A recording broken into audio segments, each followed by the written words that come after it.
وبركاته. الحمد لله وكفى والصلاة والسلام على رسوله المصطفى أما بعد. قال الله تعالى: أعوذ بالله من الشيطان الرجيم، بسم الله الرحمن الرحيم. وَلَهُنَّ مِثْلُ الَّذِي عَلَيْهِنَّ بِالْمَعْرُوفِ صدق اللہ العظیم.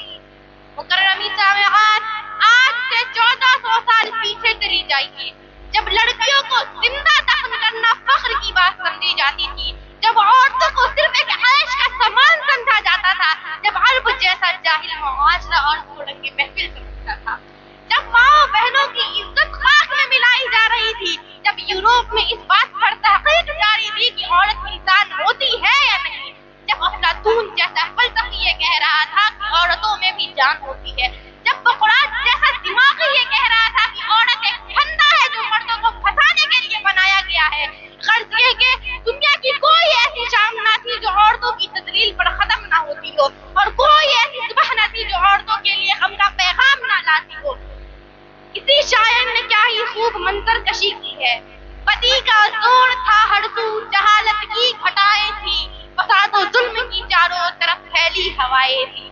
ذرا سی بات پر تلوار چل جاتی تھی آپس میں، ذرا سی بات پر تلوار چل جاتی تھی آپس میں، تو پھر یہ جنگ ہوتی ہی نہ تھی دو چار کے بس میں. اگر لڑکی کی پیدائش کا ذکر گھر میں سن لیتے تو اس معصوم کو زندہ زمین میں دفن کرتے تھے. غرض جو بھی برائی تھی سب میں پائی جاتی تھی، نہ تھی شرم و حیا آنکھوں میں کھڑ کھڑ بے حیائی. مگر اللہ نے ان پر جب اپنا رحم فرمایا تو عبداللہ کے گھر میں خدا کا لاڈلا آیا.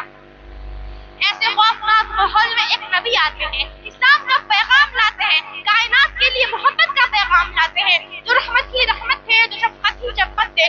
وہ اس ظالم معاشرے کے خلاف یک تنہا کھڑے ہو جاتے ہیں اور پوری طاقت کے ساتھ اعلان کرتے ہیں: لوگوں، عورتوں پر ظلم و ستم کرنا بند کرو. لوگوں، عورتوں پر ظلم و ستم کرنا بند کرو. استوصوا بالنساء خیرا، عورتوں کے ساتھ بھلائی کا معاملہ کرو. وَلَهُنَّ مِثْلُ الَّذِي عَلَيْهِنَّ بِالْمَعْرُوفِ، مردوں کی طرح ان عورتوں کی بھی حقوق ہے.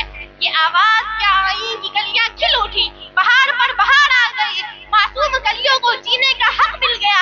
ننھی گڑیا جنہیں دفن کرنا ایک فیشن تھا اب ایک گناہ سمجھا جانے لگا. آپ نے عورتوں کے اتنے حقوق بیان کیے کہ حجۃ الوداع سے لے کر اپنی وفات تک اس کا بار بار تذکرہ فرماتے رہے.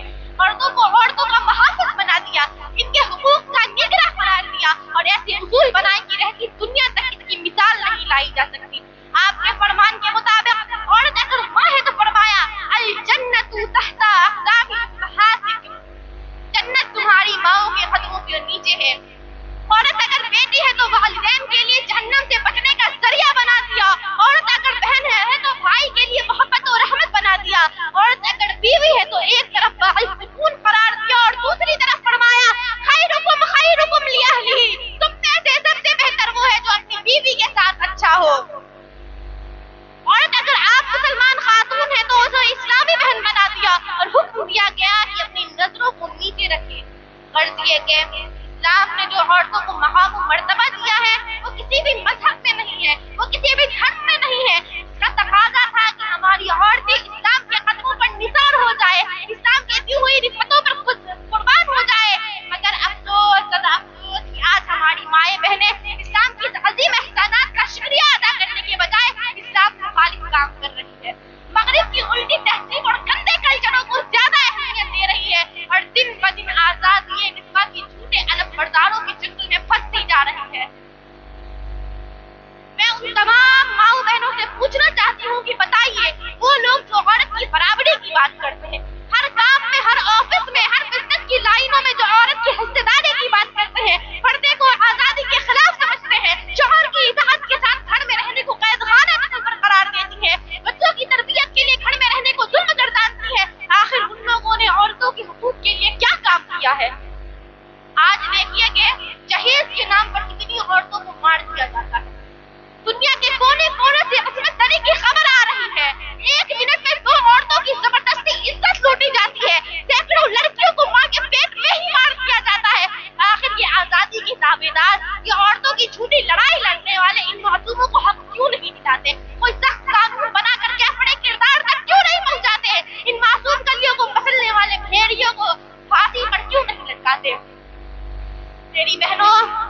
دیکھیے کہ عورت چراغ، ان کا مقصد، وہ ہر مقصد میں کامیاب ہو گئے. ان کا مقصد تھا کہ چراغ خانہ سے چراغ محفل بنے، اور یہ مقصد بھی پورا ہو گیا. ان کا مقصد تھا اپنی تجارت چمکانا، اور یہ مقصد بھی پورا ہو گیا.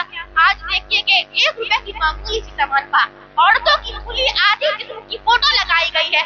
اچھی سے لے کر بری چیزوں میں، ہر چیزوں میں عورتوں کی تصویر چپکائی گئی ہے، تاکہ اس سامان کی طرف گاہک اس سامان کی طرف متوجہ ہو جائے. کیا ہماری عورتوں کی یہی عزت ہے، یہی آزادی ہے؟ اگر اس کا نام عزت ہے تو ذلت کا معنی کیا ہوتا ہے؟ رسوائی کا مفہوم کیا ہوتا ہے؟ میری بہنوں، اصل حقیقی آزادی اسلام نے ہی دی ہے.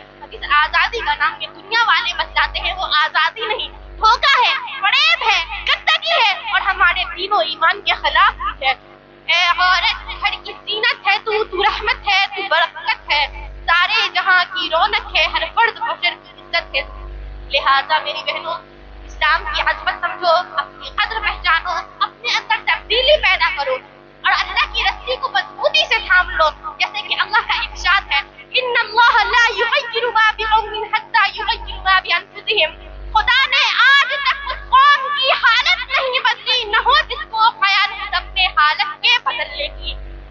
آخر میں دعا کرتی ہوں کہ اللہ تعالیٰ سب کو اپنے علم پر عمل کرنے کی توفیق عطا فرمائے، اور ہم سب کو اسلام کا داعیہ بنائے. وما علینا الا البلاغ.